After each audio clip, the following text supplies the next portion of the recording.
My name's Erin. I'm an alcoholic. My sobriety date is September 2nd, 2021. I have a sponsor, and I sponsor other women, and my home group is More Than Potential Young People's Group of Alcoholics Anonymous. We meet in Buford at Trinity House on Mondays, Wednesdays, and Saturdays. If you are interested in that meeting, you can see me after. Thank you, Tim. There you are, for inviting me to speak here tonight and for this home group. It is a full circle moment to be speaking here because I used to live, like a minute and a half outside of this door when my alcoholism was probably at its worst. It's not my first time here at this clubhouse. It's my first time telling my story here, and I'm always reminded of that every time I get off this exit. It's the same exit I used to live off of. I used to live behind that Waffle House over there. Tonight especially, I was like, wow, it's crazy that we suffer. I'll speak for myself, but I know a lot of people can relate to this. I suffered in silence for so long, and there was an AA meeting going on 2 minutes away. So that's just how that works. I'm going to tell you guys a little bit about myself and then what this program has done for me. I'm going to start with this. When I got here, I thought I was different for a multitude of reasons that I will get into as I tell you more about myself. I will try to change the way that I feel in any way possible, with or without substances. That is just the truth for me. This program, and when I say that, I mean the steps of Alcoholics Anonymous work in every single area of my life. Even when I think it won't, they always do, every single time. That has been the truth for me. I grew up in Gwinnett, full house. There were 4 kids. My dad drank a lot like I would come to drink, and my mom didn't. My mom's the type to have a glass of wine and dance around the house.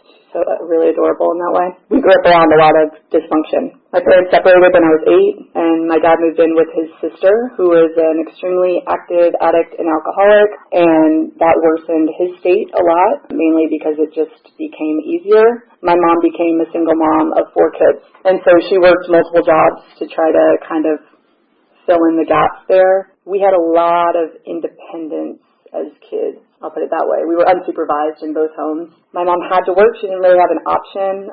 She was financially supporting herself and all 4 of us. She didn't get any support.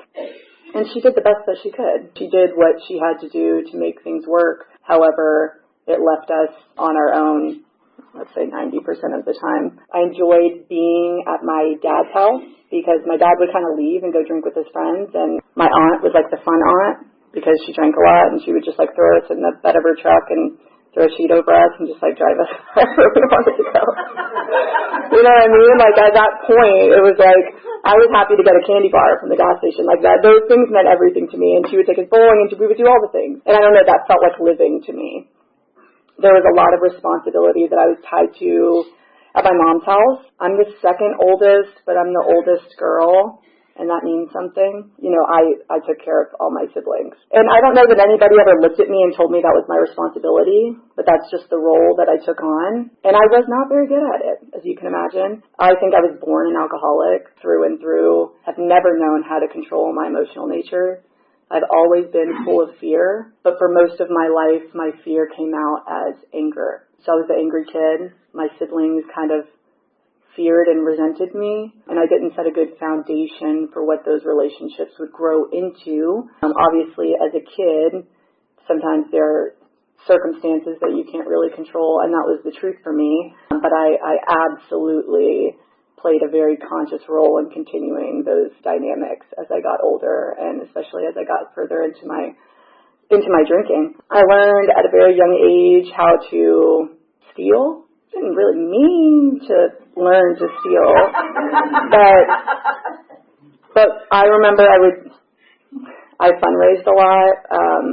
So I joined Relay for Life, and oh God, I hate to name call organizations because that's why we get to make amends. But I joined different organizations, and I would go door knocking for money, and my intention was always to hand that money over. But I just remember any time I had money in my hands, it didn't make sense to give it to someone else, right? We didn't have it, and so I just kept it, and that became my funds for the things that mainly the things that I needed, but oftentimes the things that I wanted too. So that's how I got to join my friends at skate country and do all somewhat normal things. That was really important to me, was to feel like I could fit in some normal capacity. And so I found ways to do that. An important theme in my story is that I craved independence from my household. That is big and carried through my life. Anything outside the doors of my house, I wanted to be pretty opposite of what I was used to. I did not want any kind of emotional obligations to friends or anything that was supposed to be fun in my mind needed to be fun and strictly fun. If someone felt like they were entitled to my emotional bandwidth, it was just an easy no for me. Could easily go where someone required less of me. And so that's what I did. That's kind of how I learned to go out into the world and exist amongst friends and partners and all the things. I had my first drink when I was 14. It's funny, I was thinking about this earlier. I was actually also offered my first drink at 14 and I declined because the drinking didn't matter to me yet, right? I had never had it. What mattered to me was having fun, being out in the world and being a part of the fun, because I felt I felt shackled to my life at home. I felt shackled to the responsibilities. It felt like my house was full of guilt and anger and responsibility and expectations, and any way that I could be a part, like I said, of the opposite of that, that was enough for me. And so I remember I snuck out at 14 to go meet this boy, and that was enough. They were older than me, and they offered me a drink, and I said no because it didn't appeal to me. I was getting what I needed from that situation. I mean, it only took 6 months until I said yes, but drinking became the focal point of social situations, which is really why I guess I said yes to the first drink. I mean, it would have happened at some point regardless, but this is just my experience. I was around enough people and I was around alcohol often enough to where it was this is just what we're doing. And if I want to keep being at the center of this, which is what I wanted, then I needed to partake. And so I did. I was a blackout drinker from the first time that I drank, and that remained true. I can probably count on my hand the number of times that I've not drank to blackout. And I remember I would find all these ways to justify that truth, right? When I drank, I was a very coherent drunk. So my ego took a lot of pride in that, right? That I wasn't falling on the floor and, rolling around in my own vomit. But people would ask me the next day why I didn't drink more, and I wouldn't have one single memory of what happened the night before. And so there were so many, this was I was building my drinking resume of how I could do this well enough and why I was, better at it. And because I was good enough at it, then at some point all of those things would convince me that I didn't have a problem. And that just happened over time. Blackout drinker, went to college, continued to drink that way. College was interesting because my drinking didn't really change. My level of independence didn't really change. All of those things kind of remained the same. I wasn't getting anything in that regard that I hadn't already had most of my life. But there was something about college where I was becoming a lot more conscious of myself, which sucked. And also starting to engage in really unhealthy relationship patterns, which was a big thing for me. When I was growing up, there was a lot of abuse that went on in my house. Really, all forms of abuse happened under our roof. Naturally, I created the same dynamic that I was very familiar with. I got into my first abusive relationship when I was about 17, maybe a year into college. And it was bad. But I remember it was so visibly bad. I could see and feel how bad it was. It was physical abuse, and this guy would totally lose his mind. He would hide in the trunk of my car and do all these crazy things, and I was able to put my finger on why it was bad. And that was helpful for someone like me. And I removed myself by drinking, increased its pace. I increased my pace during that relationship, but I got out of it, and I remember every single time I would get out of a bad situation think, this is my fresh start. And I really believed that. No part of me really, until I got very close to walking into the rooms of Alcoholics Anonymous, saw clearly how much alcohol was the common thread. I was very oblivious to that, especially at this point. But my drinking was increasing. Naturally, the way I got out of one abusive relationship was I let some new man save me from the situation that I was in, and it got worse. And I was blind to it. I had no tools, right? I think it's so interesting the way that I live life today and the way that I lived life then. It felt like I didn't realize this then, and you couldn't have convinced me that this was the case, but looking back, when I think about what it was like then, it's I just was completely blind, like walking around with my eyes closed, just waving my hand in front of me and just seeing what happened. I had absolutely no tools to handle anything that was going on, and I knew nothing about myself and thought I knew everything. And that's scary. As I became more aware of like the situations that I was in, I became really aware of how hypersensitive I was to life. And I had this mentality of like, if I can just feel special, then I'll be okay. Like if you can make me feel special, then I'll be okay, which meant that my ability to think straight was dependent on everybody around me, especially the people closest to me, especially the people who somehow got tricked into dating me. All of those people, they held the key to like how well I was doing on like the day-to-day basis, I mean the second-to-second basis, because it could change very quickly. And that never worked. I learned when I got here, right, that like human resources failed me. And that was one area where right off the bat I was able to list a bunch of examples and really have like a good understanding of what that meant. It's funny thinking about my relationship with God and how that's grown.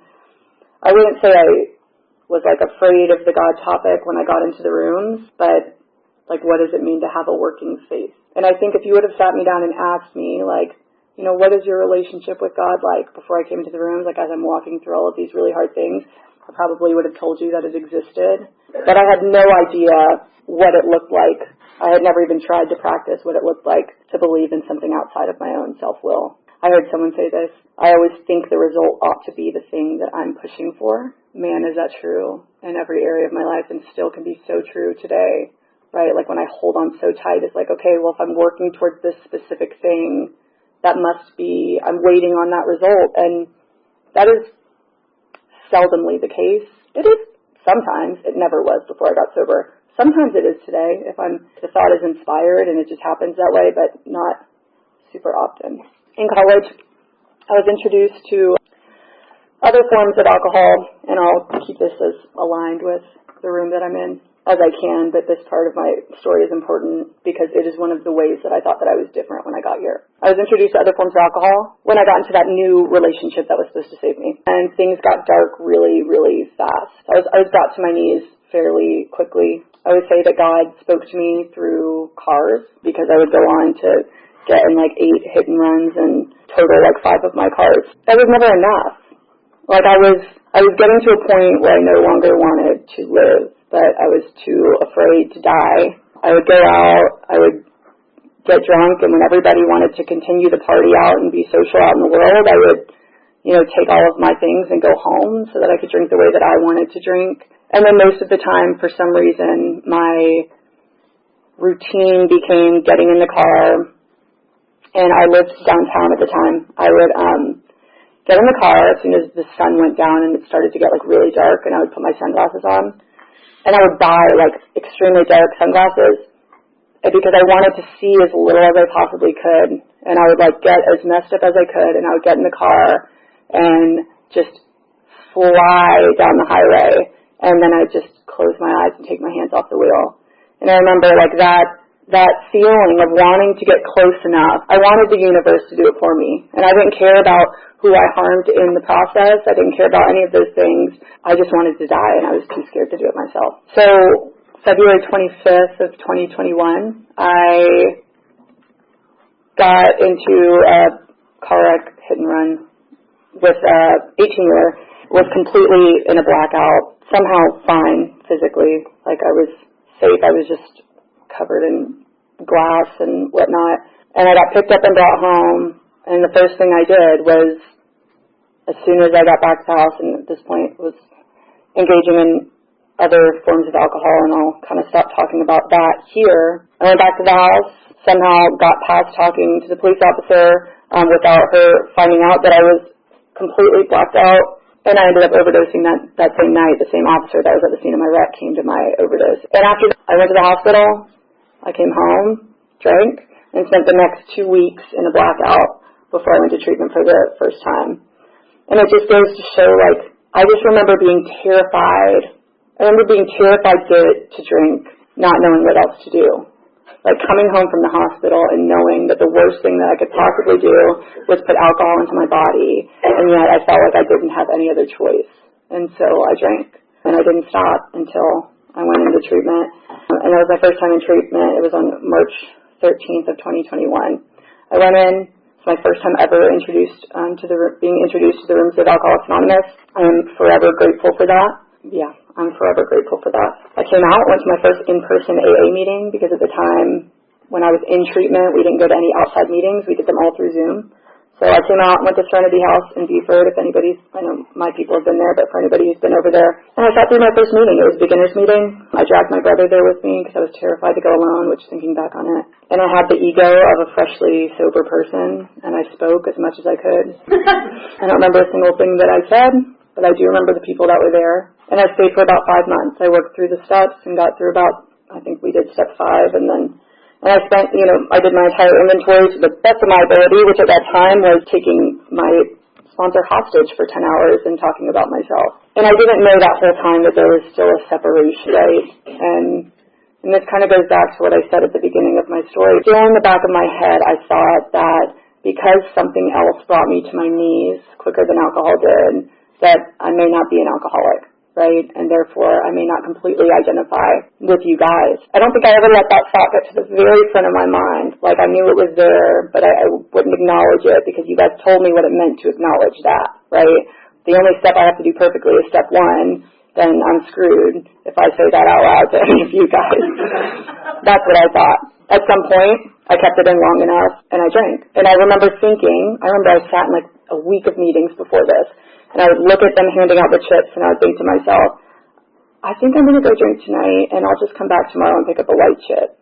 It's just going to be that easy. And at some point, I convinced myself that that was true, and I had that first drink, and it was the first time that I was consciously aware of everything that it told me in the book, that allergy and that obsession. And I knew it was happening, and I couldn't stop it, and that was terrifying. I spent the next month and a half drinking until I was physically ill, mentally and spiritually ill, so that just got worse. But like physically, I got to a really bad state again. I went back away to detox on September 2nd, and that's my sobriety date now, September 2nd of 2021. And I came back this time knowing that I was an alcoholic, that it didn't matter what it was that I put into my body. If I was doing it to change the way that I felt, then I would inherently just get sicker and sicker and sicker. And I've learned that to be true in many, many, many more ways since I've been here. I also learned that the fellowship is not enough to stay sober. The fellowship is so important.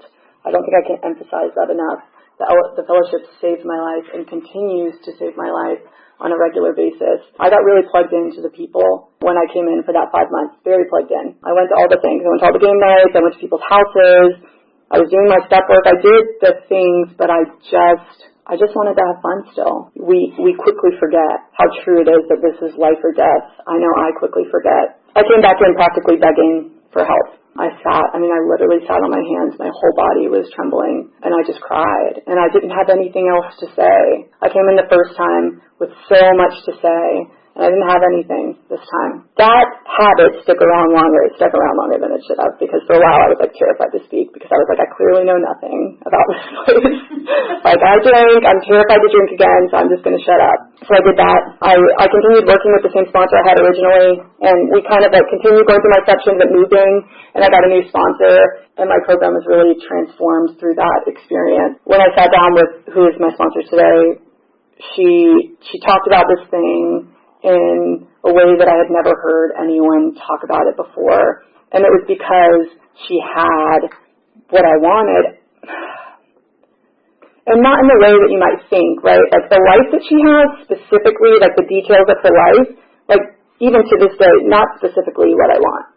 We're very different people, but she had the freedom that I wanted. It didn't matter what the other things in her life looked like. It didn't matter if she had 2 crazy kids running around her house. It didn't matter if she fights people in her free time, not, what I mean. She boxes or something like that. I'm totally butchering what she actually does. It's not about that. It's about the freedom. And when she talked about it, I believed her. And I wanted it so bad. I remember it was the first time that I was, excited, jumping in my seat. And I had never been excited about being an alcoholic before. And I don't even think I realized that that's what was happening at the time. But it was. Looking back, I know that that's what was happening. And we started walking through the steps. We worked in a group with her other sponsees at the time. She called it our safe landing pad, which is adorable. And we just met once a week, and we shared all of the things that were going on, and we walked through the steps together. Like, we all did the work separately, but we talked about these things together. When I say these things, I mean the book. Like, we walked through the book in the 12 and 12, and she taught me what it meant to live in 6 and 7, and how, like, God will be happy enough with me if I try. That meant something to me, because I had this idea that I had to get it right. When I got here, I was so scared of doing something wrong because I was so terrified to drink. And I was my own harshest critic. And I think sometimes that can still be true. But I've learned a lot of grace in this process, and you guys have shown that to me. And those people, specifically that group of women, showed it to me, and they showed it to me over and over and over again. I didn't really touch on how much of a mess I was when I came in to the rooms for the first time. I was a mess. And they saw me through all of that, and they loved me through all of that. And I know today that I can do that for someone else too, but at the time I couldn't have. I would have judged the hell out of you if you were doing the things that I was doing. But they didn't. It got me excited about sobriety. I went to my first assembly during this time. I wasn't GSR for a group, but my best friend was, and she asked me to go with her to GSSA. And I was like, this is freaking awesome. Like, okay, I know that's not everybody's experience. I know it's Chrissy's experience. So she's like, very much so agreeing. I loved it. And I remember coming back and telling my sponsor, like, I love this. I want to be of service. And I had been of service on smaller levels before. My first service position was alternate literature rep for a group, and pretty much all I did was order medallions, which was perfect for me at the time because I don't think I could have taken on more responsibility, but I was learning. And sometimes I messed it up and people didn't get their medallions on time. But once again, you guys had grace for me because I always got them. Except for one person. I have theirs in my house still. I remember coming back and telling my sponsor, who's done all sorts of things in the rooms of Alcoholics Anonymous, she was like, yeah, that's totally not my thing, assembly and things like that. She's like, but I'm glad that you like it. And what she did for me throughout this conversation was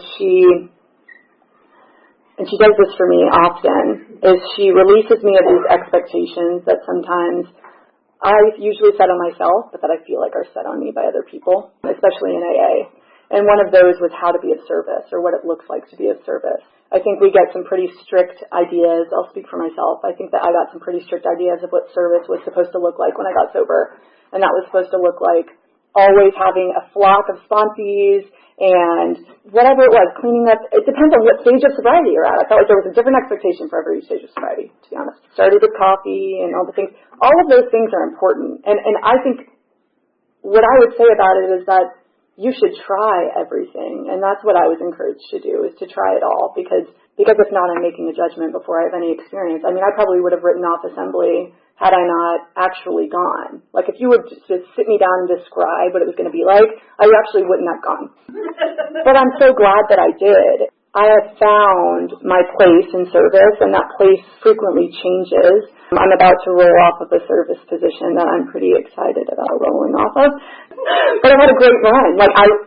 It is something that served the purpose that it was meant to serve. I learn more about myself with everything that I get to do here in the rooms of Alcoholics Anonymous. I was not a reliable human being before I got here, and sometimes I still get, someone's also, what's the word? Like when you feel like it's identity fraud. You know what I'm talking about? Imposter. I have to make someone remind me of that every single time. Imposter syndrome. I get imposter syndrome because people will describe what they feel I am, what they see in sobriety, and I'm like, no, that's not me. I'm so unorganized, and I do not have my shit together. This is a mess, this is a mess, this is a mess. And then I remember that I don't live that life anymore. Now, granted, I can still, let me tell you, I'm not perfect at all, and I can still get pretty messy. I'm not the same person that I walked in these doors as. Completely different. And this is the first year that I feel like I've really seen that and acknowledged it and embraced it, and that's been really, really special. Year one was just about surviving, trying to make it through.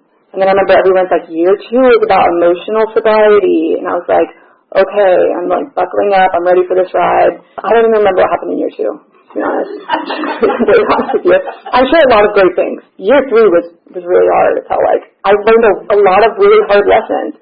And now I realize it's so silly when we try to categorize these things for other people as if, like, I have an idea about what your year 1 or your year 2 is going to be. We all walk through these things at different times, and I learned a lot of things about myself in my 3rd year of sobriety. It just happened that way, but I was also presented with a lot of opportunities to learn. Place myself in a lot of situations that I wouldn't usually place myself in, and that's a result of Alcoholics Anonymous, like gaining the courage to step into things that I'm not familiar with and do things that are not comfortable to me. And through that I learned. One of the things that I had to really learn through in year 3 of sobriety was I got married. I got married to someone in the program. Wow, I got really close to the microphone for that one. I have never, I mean, you guys, I touched on a little bit of it, but like trying to learn how to be in a functional relationship. I mean, if you think you're doing well, just in general, I'm told to okay, wait, don't take that advice. I was going to say, get into a relationship, don't do that. But but that is one way that every single time without fail, I'm like, wow, I'm killing this thing, I'm ready. Like, God has prepared me, He's suited me up, I have all the tools, and then I go in and I'm presented with all of these parts of myself that I forgot were there because I haven't had anything to bring them out. And what a roller coaster ride, right? That happens in way more ways than just getting into a relationship. But this is the first time, right? Being sober is the first opportunity that I've had to really challenge myself to grow and see God's will through. I think before I would have been afraid, I would have run, or I would have found some other way to not manage my emotions and blow this thing up. I've gotten to learn a lot through not only my relationship, but through the relationship and through the marriage is what I mean. My husband is also a member of Alcoholics Anonymous, which is a double-edged sword. But mainly, one side is much pointier than the other. I am so grateful that we have the same tools to live by. We're also both alcoholics, which means we suffer from the same disease. And that's a fact. But it is so amazing to see the work that God does in both of our lives and in our relationship together when we open ourselves up to the process. And I'm grateful. I never thought that I could have something like that before. I didn't think it was possible for someone like me. I came into Alcoholics Anonymous the victim of my life and of my situation because that was easier. Never have a normal relationship because daddy did this or mom did this or all of the things. I don't feel that way today. I'm really, really grateful actually for my relationships with both of my parents. Those have changed drastically, and not so much that they've changed drastically. My outlook on life and on those relationships have changed drastically, and for that I'm so, so grateful. I do want to talk a little bit more about service, but I'll be quick. Service is one of my favorite areas of Alcoholics Anonymous. All of them matter, by the way. Like, I can't be of service unless I am of sane mind. I can't be useful in service. I can definitely sign up for positions. I can't be useful unless my relationship is right with God. In the last year, almost a year, since I was introduced to YPAW, which is, or I guess I'll say, the first conference, Young People's Conference I went to was DICIPAW, which is Georgia's Conference of Young People in AA. It was like in March or April or something of this year, maybe. Like, I just heeded warning to all of you, not like contempt prior to investigation, is that this is weird. They chant a lot of weird things, and I don't like it. I think it's immature. Of course, I'm like, I'm better than this. And finally someone was like, just come. And I remember it was like the day before that I decided to come, and I was like, I'll just go. And I went, and I was uncomfortable for a lot of it, and I'm glad that I was. And I'm glad that I was all the way in Valdosta and couldn't leave, because I probably would have. And I stayed. I met so many amazing young people who not only exist in this program, but work it and have a life built around AA. And I've gotten the pleasure of getting to become part of the host committee for next year's conference. And I've spent this past year traveling with some people who have become some of my closest friends, going into different states and visiting other people's conferences. And guys, it is all the same. Like, we all do the same thing. And it is really, really special. For a long while within this year, I was like, I don't know, God, what your plan is here. I don't know why I keep going, but it feels like you're calling me here for a reason. And I still don't think I'm positive why, but there are just some times where I feel sure, but I know that if I'm not harming anyone in the process, it's okay if I'm wrong. I feel like I'm right where God wants me to be, and I'm super, super grateful. I get to walk shoulder to shoulder in this thing with you guys. I spent most of my life having to be better or worse than all of you, and I didn't know what it looked like to walk next to you, and you guys taught me that. There's a handful of people just in this room who, like, I may have a sponsor, but I think we all get to have a hand in, all of you guys have a hand in this road that I walk, and that's, I don't know, my sponsors think about that too, is like we're all each other's mentors. And I'm really, really grateful, right? I'm grateful that I don't have to try to figure this thing out anymore on my own. And if I did, I wouldn't get very good results. And I'm kind of sick of being in pain. So now I just try to listen to you guys, but also listen to God. And convince myself on a regular basis that I don't know. And that doesn't have to be scary. I'm really grateful that I got the opportunity to speak here tonight. Thank you guys for having me.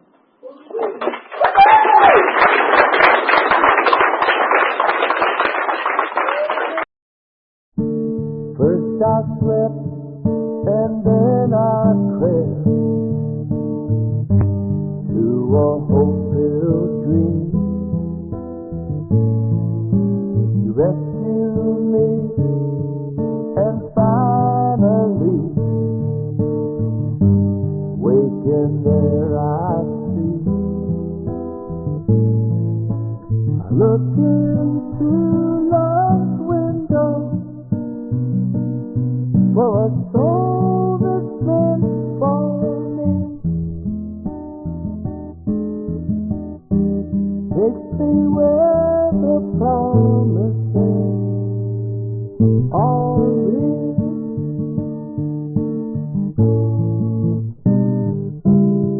Sometimes quickly, sometimes slow, we get just what we need.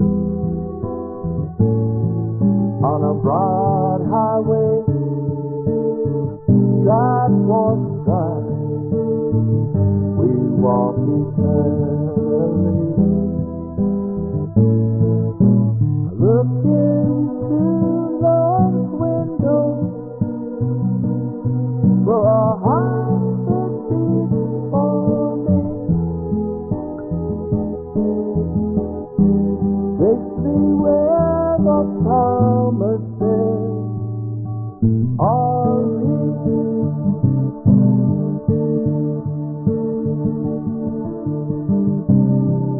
And I always long